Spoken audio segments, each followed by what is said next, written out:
Há silêncios que não vêm da paz, mas do exílio. Quando a alma se cala, não é porque descansou, é porque foi calada. Jung enxergava nesses silêncios os primeiros sinais de possessão psíquica, forças ocultas que tomam forma dentro do sujeito, enquanto ele finge normalidade.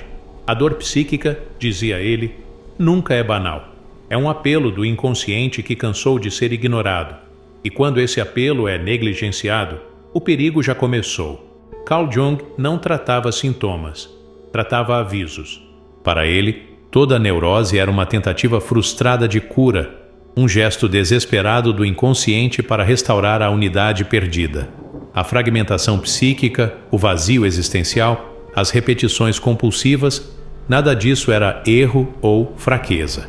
Eram, antes, manifestações legítimas de um processo simbólico em ruínas.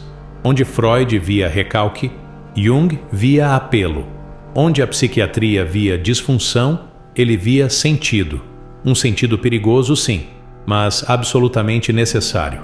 Esses sinais de alerta, que para a medicina moderna muitas vezes soam como ruídos, eram para Jung os primeiros indícios de que algo essencial havia sido exilado da consciência.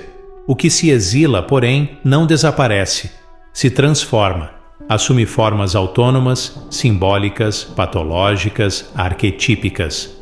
Torna-se sombra. E essa sombra, se não for reconhecida, toma o leme. Não há como domesticar o inconsciente com racionalizações. O inconsciente não é um cofre de traumas. É um sistema vivo, criativo, feroz, que responde à mentira com crise. Quando a vida é vivida em desacordo com a totalidade interior, surgem os sinais. Primeiro sutis, depois escancarados.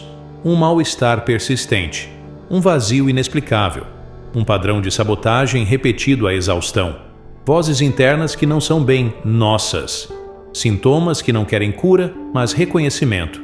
Jung identificava esses momentos como convites à individuação, um processo de encontro com o verdadeiro centro psíquico, mais profundo que o ego. Mas o início desse caminho nunca é glorioso. É sempre desestabilizador, confuso, até aterrador. Por isso ele observava com atenção obsessiva os primeiros indícios dessa ruptura.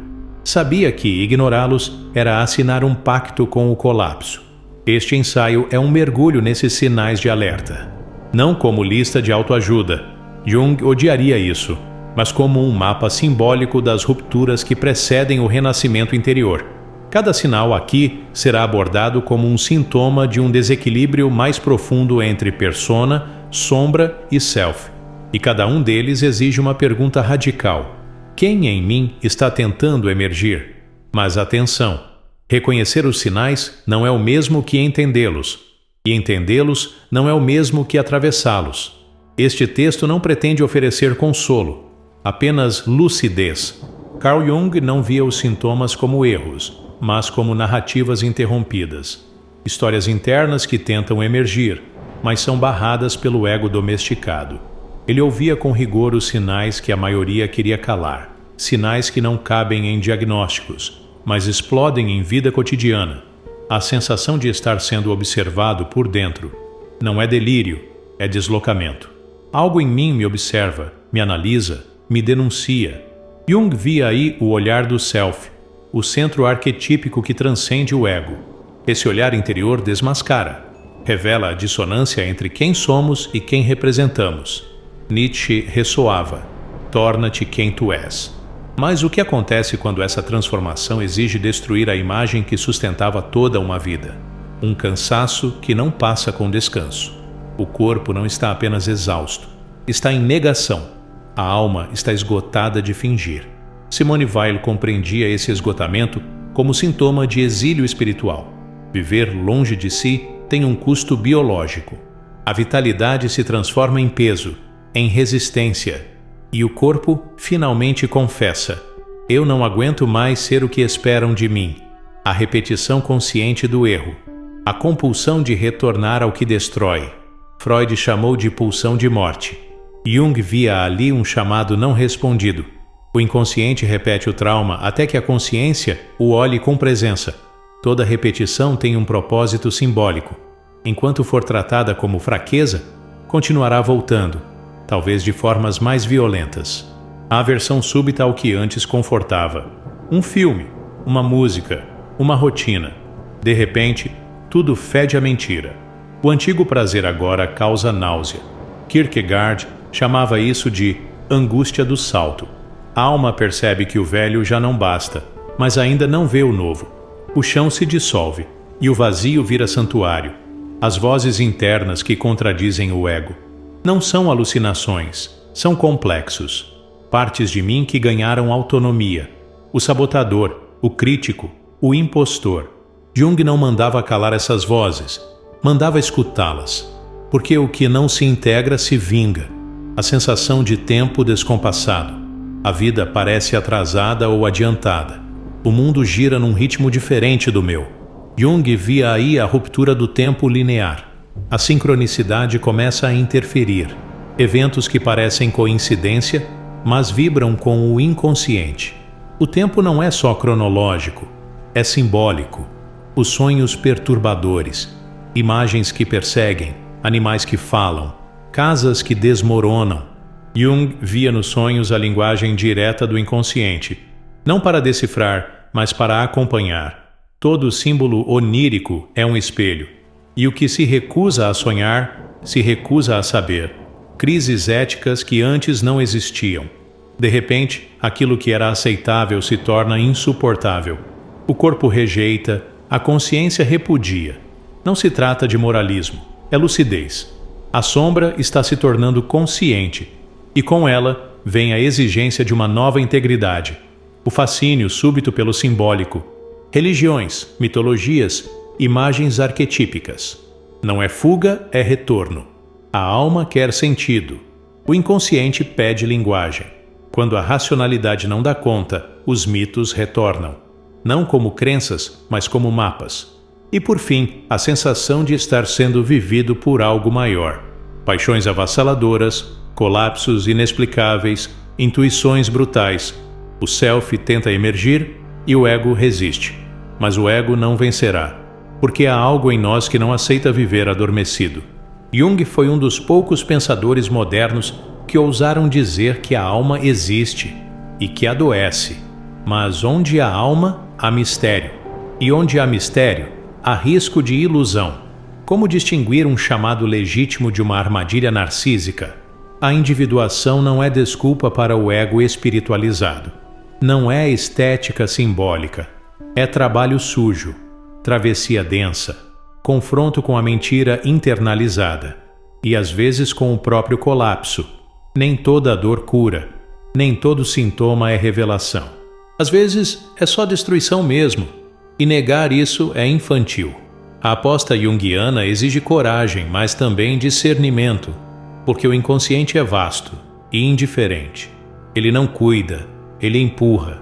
Mesmo assim, negar Jung seria negar a complexidade do humano. Seus sinais de alerta são convites e ameaças, e o silêncio diante deles nunca é neutro. É cumplicidade com a mentira. Há um momento, e todos o conhecem, em que o corpo começa a se comportar como se estivesse cansado de sustentar o personagem. O sono vem com angústia. As manhãs nascem como pesos. As pequenas tarefas se tornam ofensivas. Não há catástrofe visível, mas tudo parece falso. A alma talvez esteja em greve. Esse tipo de crise que muitos chamam de esgotamento, tristeza, confusão, Jung via como uma visita do inconsciente, não para punir, mas para reequilibrar. Ele nunca romantizou o sofrimento, mas reconheceu sua função: desestabilizar o que já não serve. A vida moderna, ao negar a alma, fabrica sintomas. A cultura do desempenho ensina a silenciar qualquer instabilidade com comprimidos, mantras ou produtividade. Mas o inconsciente não aceita truques. Ele aguarda. E quando não é escutado, transforma sinais em explosões. O mais difícil, porém, não é reconhecer os sinais, é suportar o que eles exigem. Renúncia de ilusões. Há vidas inteiras sustentadas por pactos silenciosos com a mediocridade emocional. Relações sem eros, trabalhos sem vocação, rotinas sem presença. E tudo isso custa. Custa saúde, lucidez, vigor. Até que um dia o preço fica insuportável e algo dentro começa a morrer. Jung não oferecia fórmulas, oferecia um caminho sempre singular, nunca rápido. Um caminho onde cada sintoma é interpretado como mensagem, não como inimigo. Onde a dor é vista como fronteira entre o que somos e o que fingimos ser. Na prática, isso exige um tipo de escuta que a cultura atual não favorece. Escuta sem julgamento. Escuta do corpo, do sonho, do acaso. Escuta do tédio, da raiva, da repetição. E escuta do medo, principalmente do medo, porque é nele que a sombra mora. E é da sombra que o self tenta emergir. Mas atenção, escutar não é se entregar. A individuação não é entrega à loucura. É travessia com consciência. É saber que nem tudo o que sentimos é verdade, mas tudo o que sentimos precisa ser olhado. É diferenciar o grito do ego ferido do sussurro do inconsciente profundo. Na vida real, isso pode significar abandonar uma relação confortável, mas falsa. Interromper uma carreira promissora, mas vazia. Encarar uma solidão antiga.